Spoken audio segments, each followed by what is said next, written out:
Bonjour à tous, je suis très ravi d'être parmi vous. Je remercie très chaleureusement les organisateurs de BIM Arambi Africa de m'avoir invité. Je les félicite pour cette très belle initiative, d'une part parce qu'ils ont su profiter de la puissance du digital pour nous réunir, alors que la pandémie a tout fait pour nous séparer et nous isoler, et eux ils ont réussi aujourd'hui à nous réunir. Deuxièmement, pour le sujet et le thème de cette conférence, le BIM, qui vient à point nommé. D'abord parce que le monde entier s'inscrit dans une transformation digitale et sachant que le secteur du bâtiment d'infrastructure a pris du retard et surtout qu'aujourd'hui l'Afrique fait face à un besoin de développement de ces infrastructures de façon très puissante et autant prendre la bonne route, celle de la transformation digitale et de l'intégration des processus BIM. Cette conférence organisée par des Africains et pour les Africains est l'excellent moyen pour nous prendre en main, prendre confiance en nous et nous mettre sur le rail de la transformation digitale du bâtiment et de l'infrastructure. Alors, j'ai eu le plaisir, grâce à l'invitation des organisateurs, de participer d'une part à un panel et aujourd'hui de participer avec vous et de partager avec vous un retour d'expérience sur un projet que nous avons eu le plaisir de réaliser en 2015. Autour de la maquette numérique au service de la rénovation urbaine en prenant l'exemple d'une place mythique dans un quartier mythique à Casablanca, la place Saarland, qui a profité de la réalisation du déploiement de la ligne de tramway T2 pour entamer sa rénovation.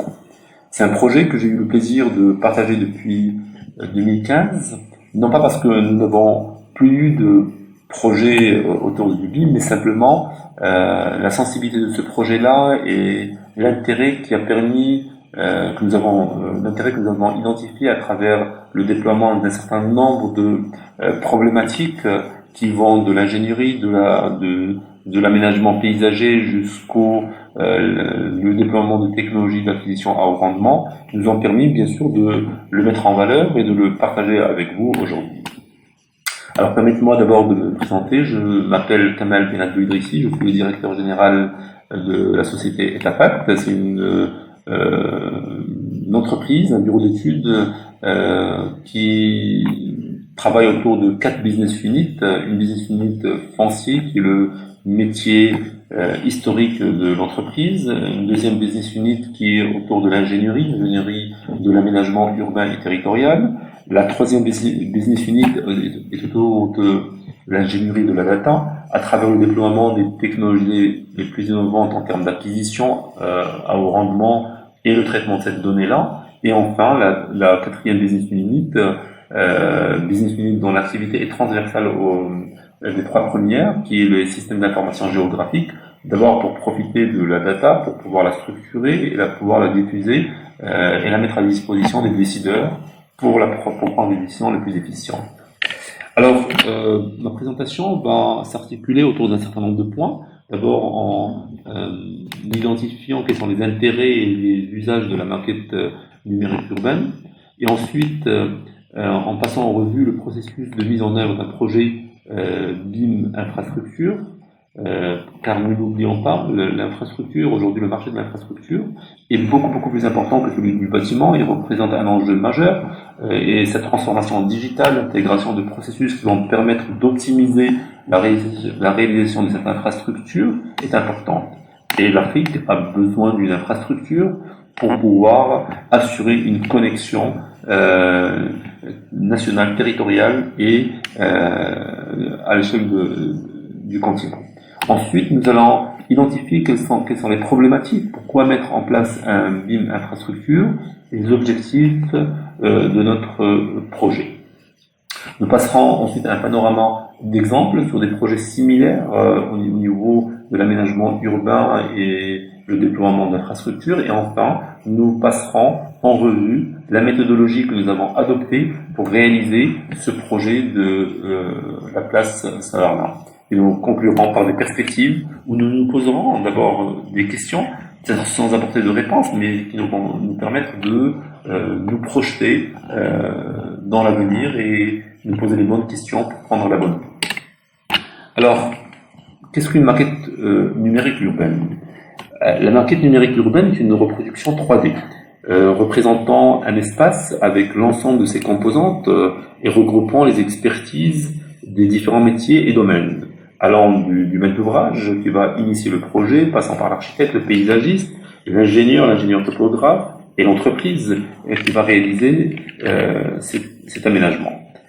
Donc cette maquette numérique urbaine va permettre de décrire et analyser l'espace à travers des données géographiques et géométriques. Dans une maquette numérique infrastructure ou bien une maquette numérique d'aménagement ou d'un projet d'aménagement urbain, nous aurons la modélisation. Alors, je vais juste activer la vidéo. Nous aurons la modélisation d'un espace avec ses plateformes, son mobilier, sa végétation, ses arbres, ses réseaux souterrains, son alignement de candélabres et bien sûr ses bâtiments. Devant la complexité et la quantité de l'information contenue dans un projet d'aménagement urbain, la maquette numérique va permettre de structurer, d'organiser, d'harmoniser, de capitaliser et surtout d'échanger entre les différents intervenants autour d'une seule maquette et sur une seule plateforme. Alors, quels sont les intérêts de la maquette numérique urbaine? Alors, la maquette ou les intérêts de la maquette numérique urbaine peuvent être de deux types, techniques ou sociétaux. Elles seront définies autour du cycle de vie du projet d'aménagement qui va aller de la conception jusqu'à la maintenance en passant par la réalisation. Au niveau de la conception, la maquette va permettre de répondre à un besoin de convaincre. Convaincre bien sûr l'autre, convaincre nos partenaires institutionnels, convaincre l'autorité, convaincre le citoyen et bien sûr de gérer de plus en plus en amont des problématiques que nous avons l'habitude de vivre en phase chantier et bien sûr de présenter des documents techniques complexes à un public plus ou moins varié et de réaliser des études d'impact du projet de modification de l'espace urbain. En phase réalisation, la maquette va faciliter la prise de décision parce que nous aurons toutes les hypothèses qui seront superposées et nous allons pouvoir en tirer le meilleur. Optimiser les coûts et les délais et la logistique. En termes en phase de maintenance, la maquette numérique urbaine va permettre de communiquer facilement les idées. Et devant le nombre important d'acteurs, elle va permettre de gagner en précision et en efficience. Elle va permettre également de suivre l'évolution et la performance des projets urbains. À partir de là, quels sont les usages du BIM urbain? Alors, compte tenu du fait que le projet d'aménagement urbain est un projet commun à de nombreux acteurs, allant de la population, passant par le donneur d'ordre jusqu'à la maîtrise d'ouvrage, la maquette numérique urbaine se montre particulièrement intéressante pour les points suivants. D'abord, en amont, pour les donneurs d'ordre et pour le grand public, elle va assurer une communication et ensuite elle va permettre une concertation et elle va constituer une aide à la décision. C'est ce qu'on appelle la médiation urbaine. Pourquoi? Finalement, pour permettre à ce que tout un chacun, à ce que la population, à ce que le citoyen puisse adhérer à cet aménagement au lieu de le voir comme contrainte en phase de chantier. Ensuite, pour les concepteurs, les aménageurs de la maquette numérique, elle va permettre d'assurer une supervision du projet. Elle va permettre d'anticiper les risques et de pouvoir les surveiller pour pouvoir intervenir au moment voulu et surtout d'assurer une synthèse et une coordination des actions en vue d'agir sur l'aménagement. Pour les maîtres d'ouvrage, les concessionnaires et les gestionnaires, elle va permettre de réaliser un certain nombre de simulations de fonctionnement pour pouvoir exploiter dans les meilleures conditions l'ouvrage ou l'aménagement. Ensuite, capitaliser les données et enfin assurer une gestion du patrimoine et surtout le mettre en valeur pour une meilleure exploitation. Mais nous allons nous poser la question parce que tout le monde est habitué aujourd'hui à associer le BIM au bâtiment. Donc, qu'est-ce qui caractérise la maquette numérique du BIM d'un projet d'aménagement urbain? par rapport à une maquette bâtiment. Donc la première particularité, c'est l'échelle spatiale. Donc suivant le projet que nous aurons à modéliser, le projet va s'étendre d'un équipement vers le territoire, en passant par le quartier, par la ville et en fonction de l'étendue de notre projet d'aménagement. Donc la maquette numérique urbaine vise l'intégration du projet d'aménagement dans son environnement qui va interagir avec le projet. Deuxième particularité, c'est celle des acteurs impliqués, qui sont nombreux et qui ont des compétences et des attentes variées. En effet, un projet d'aménagement est un projet d'un intérêt public qui va impliquer, en plus des maîtres d'ouvrage, les concepteurs, l'administration, les élus et surtout la population. Enfin, la dernière particularité est la donnée d'entrée, qui est hétérogène, interdisciplinaire et de grande quantité et de complexité de par le cours de métier qui vont s'y injecter. D'où la nécessité de mettre en place un processus de mise en œuvre d'une maquette numérique urbaine. Ce processus il va s'articuler autour de 3 étapes importantes. D'abord, la modélisation de l'espace environnant, dans lequel on va venir intégrer cet aménagement. Ensuite, modéliser les équipements projetés. Et si on voit l'interaction entre ces deux étapes, c'est que la première étape va viser à comprendre le présent et la deuxième étape va nous permettre de nous projeter et de visionner le futur. Ensuite, l'intégration de l'information. Alors, concernant la modélisation de l'espace environnant, il faut tout d'abord penser à modéliser l'environnement existant.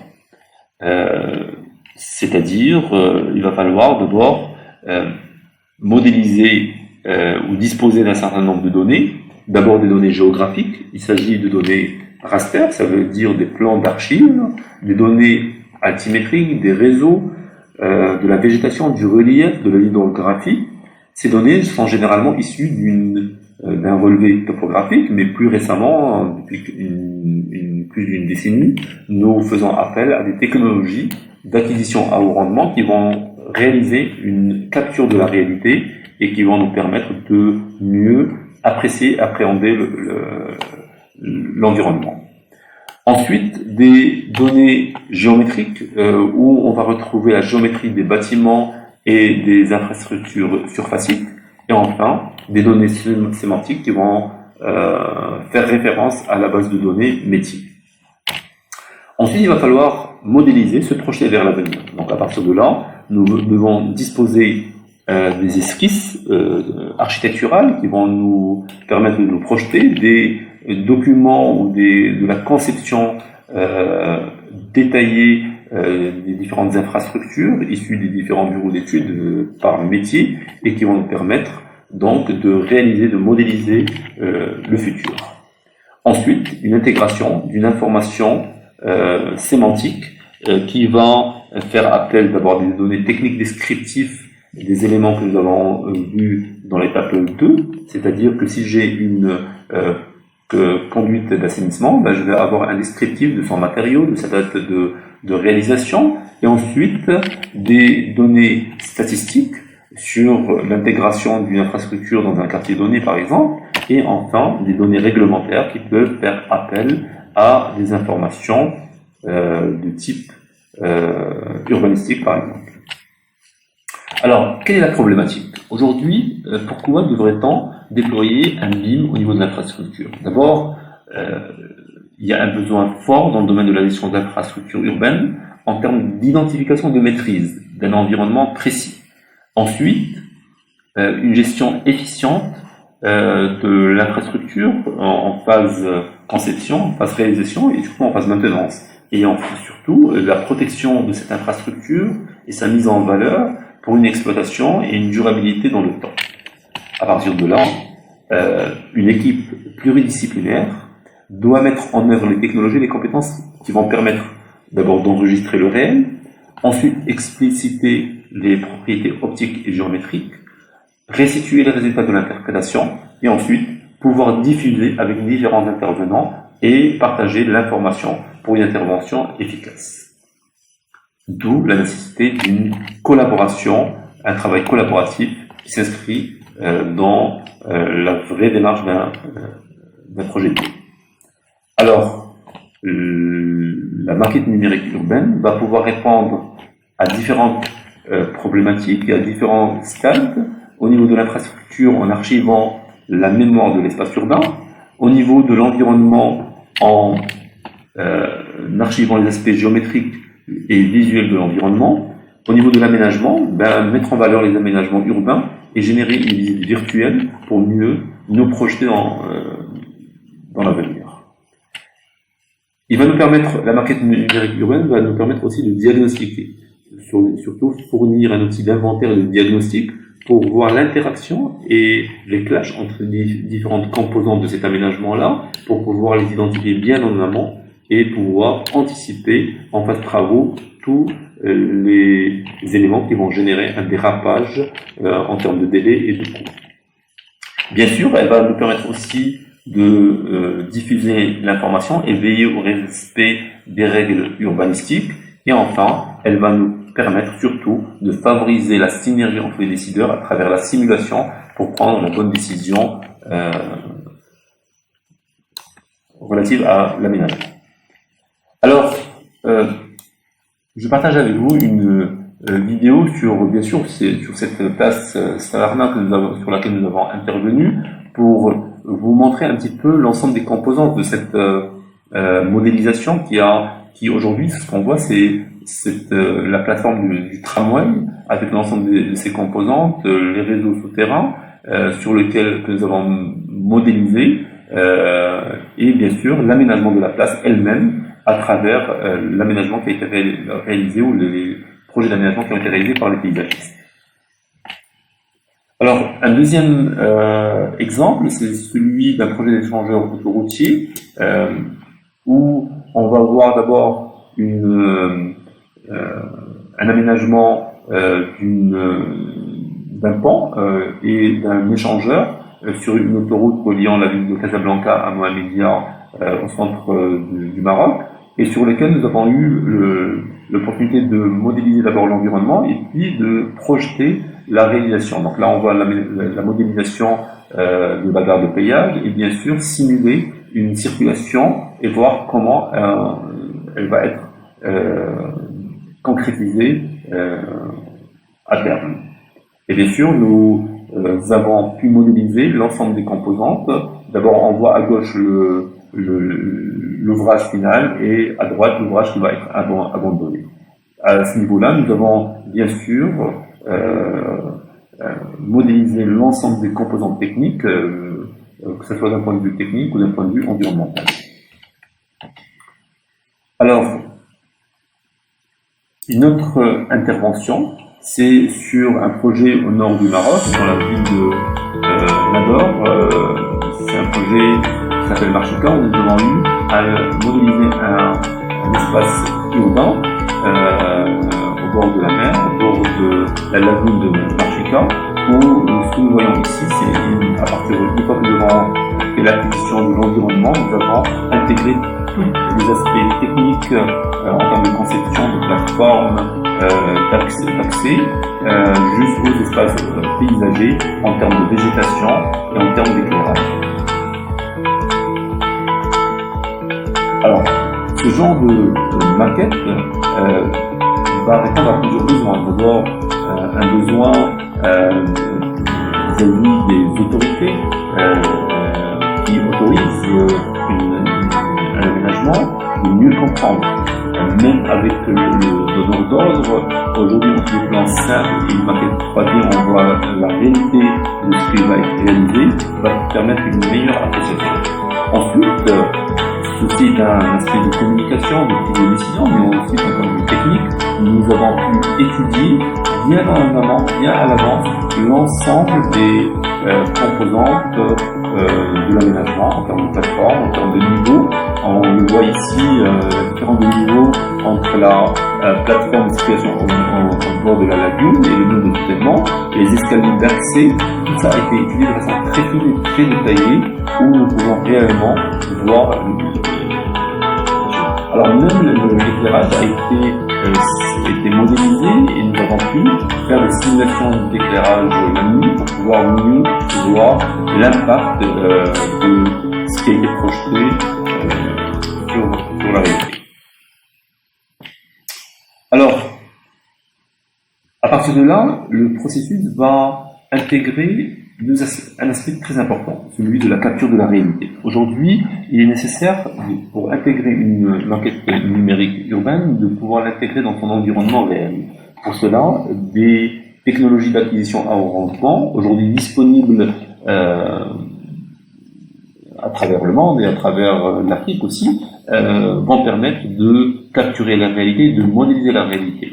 Alors, bien sûr, ça va des satellites pour des territoires à grande échelle, à l'échelle d'un pays, en passant par l'avion qui va embarquer une caméra à grand format numérique ou un lidar dans les pays à forte couvert végétal, et ensuite un véhicule qui va embarquer des scanners laser et des images et une caméra à 360 degrés qui vont permettre de cartographier des corridors. C'est ce qu'on appelle la cartographie mobile ou le mobile mapping system. Et bien sûr, dernièrement, depuis quelques années, nous voyons le déploiement très fort des drones. Bien sûr, une dernière technologie qui va permettre aussi de cartographier les sous-sols, c'est les détecteurs électromagnétiques ou les géoradars ou les géoradars qui vont permettre d'identifier et de faire une détection des réseaux enterrés et de pouvoir les cartographier. Nous savons très bien que nous, dans nos pays, nous ne disposons pas souvent des réseaux réalisés depuis des dizaines d'années et qu'au moment des travaux, nous avons cette problématique de pouvoir les identifier et qui sont souvent source de problèmes et d'explosion des budgets. Alors, à partir de la capture de la réalité, la maquette numérique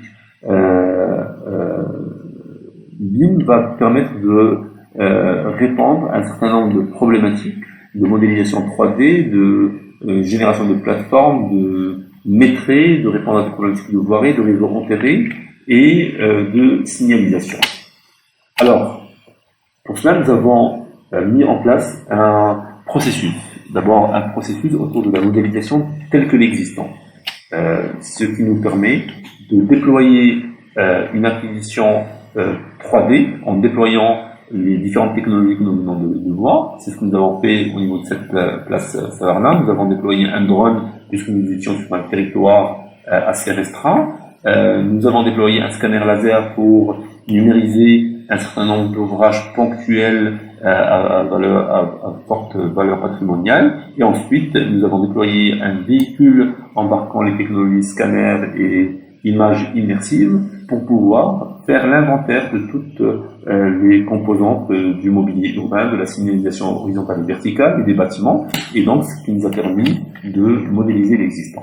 Ensuite, nous avons procédé à une collecte de données de deux façons. D'abord, une collecte de données de documents archives au niveau des gestionnaires de réseaux d'assainissement, réseaux d'eau potable, d'électricité, de téléphonie. Mais ce qui n'était pas suffisant, nous avons ajouté à cela une détection des réseaux enterrés pour pouvoir les localiser de façon précise et pouvoir les modéliser pour pouvoir réaliser des simulations par la suite sur les clashs qui peuvent être générés par l'implantation de la plateforme du tramway et aussi par l'aménagement de la place. Ensuite, nous avons procédé à la modélisation des données acquises lors de l'étape 1 et ensuite à la modélisation des données collectées en phase 2 pour aboutir à la fin à une maquette BIM telle que l'existant. Donc cette maquette BIM telle que l'existant va être un input important à la deuxième étape. Pourquoi ? Parce que finalement c'est sur cette maquette que nous allons réaliser une projection du futur. Alors, à partir le deuxième processus, c'est la modélisation telle que conçue de la maquette où nous avons comme input, comme je l'ai dit précédemment, la maquette BIM telle que l'existant, et nous avons bien sûr fonctionné dans un BIM, je dirais à une maturité 1, où nous avons finalement collecté les données de conception de tous les intervenants, des bureaux d'études, des paysagistes et architectes, et nous avons procédé nous-mêmes à la modélisation de l'ensemble de ces données. Alors, nous avons bien sûr modélisé l'ensemble des données conçues, que ce soit la plateforme, que ce soit les espaces de circulation, les arbres, et aujourd'hui, nous ne disposons pas effectivement d'une bibliothèque des éléments qui allaient être déployés en termes de mobilier urbain, et donc nous étions dans l'obligation de modéliser l'ensemble de ces composants. Et bien sûr, pour aboutir à cette maquette BIM telle que conçue. À partir de là, je vous invite à visionner une vidéo qui finalement permet de synthétiser tout ce que j'ai dit. Et il n'y a pas mieux que l'image pour interpréter et vous rapprocher de la réalité. Donc aujourd'hui, Casablanca est une ville qui est en train d'entreprendre des projets d'aménagement et de mise à niveau urbaine exceptionnels. Et bien sûr, nous avons poussé à ce que nous passions et nous accédions à une transformation digitale.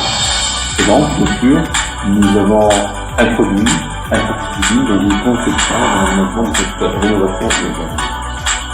Et voilà, c'est le quartier dont vous parlez, c'est la place Saint-Armand, qui nous permet aujourd'hui d'intervenir.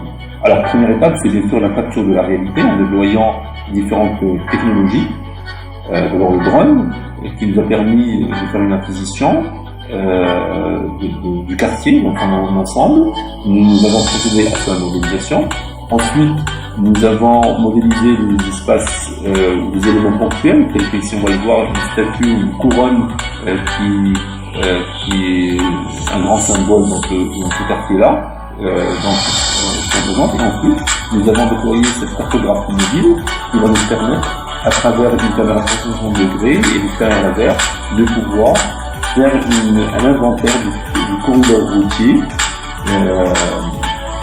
et pouvoir intégrer l'ensemble des éléments existants. Ensuite, en phase de conception, nous avons récupéré l'ensemble des éléments et comme vous voyez, nous avons modélisé de l'habilitation, des abris à peu près le but de tramway, et puis même les rames de tramway, nous avons essayé de modéliser. Là, c'est le réseau souterrain, et à partir de là, nous pouvons réaliser un certain nombre de simulations qui vont aller de l'éclairement, de l'ensoleillement, jusqu'à la circulation du tramway et des circulations de voitures aux abords du tramway. Donc là, nous voyons la réalité ou le futur intégré dans son milieu réel et qui nous donne une valeur beaucoup plus importante que de simplifier.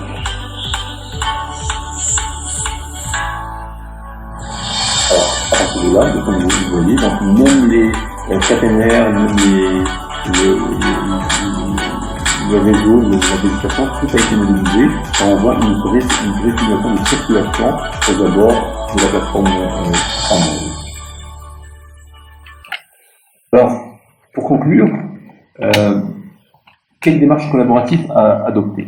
Bien sûr, nous devons aujourd'hui, bien sûr, passer de ce niveau de BIM isolé ou à une maturité 0, 1 ou 1 plutôt, à faire un niveau plus élevé pour que nous puissions être dans une vraie collaboration. Parce que le BIM n'a d'intérêt, ou la maquette numérique n'a d'intérêt que si nous collaborons tous autour d'une maquette pour pouvoir éviter des échanges de fichiers, de versions périmées parfois, et pouvoir tous fonctionner, réfléchir ensemble de façon collaborative. Quels sont les outils numériques à utiliser? Là, je tire l'attention. Attention, il faut pas qu'on soit les otages des éditeurs de logiciels, même si eux, ils ont un rôle important à jouer, mais nous devons faire le choix des outils les plus performants et les plus adaptés. Ne pas suivre de façon standard ce qui se fait. Aujourd'hui, chaque métier a besoin d'outils spécifiques. À partir de là, nous devons en prendre possession et prendre la direction de la voie que nous souhaitons entreprendre.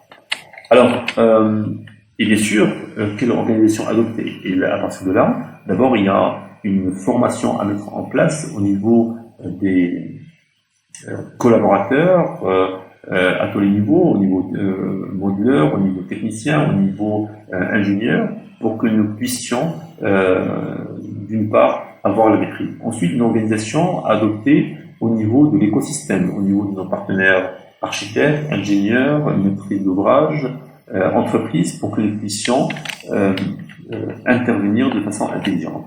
Et enfin, quelle stratégie adopter pour s'équiper? Et ceci est important pour tout un chacun de nous qui se pose la question, quels sont les moyens, quels sont les budgets à mettre en place? Toutes ces questions que j'ai abordées en conclusion, bien sûr, je n'ai pas apporté de réponse, mais simplement, ce sont des questions à nous poser de façon structurée. Chacun va trouver les outils et les méthodes pour, bien sûr, entreprendre la voie de l'intégration des produits BIM dans son quotidien. Je vous remercie pour votre attention. Je remercie encore une fois les organisateurs du BIM Arambi Africa. J'espère avoir juste titillé votre curiosité pour prendre la voie et la route du BIM. Merci à vous.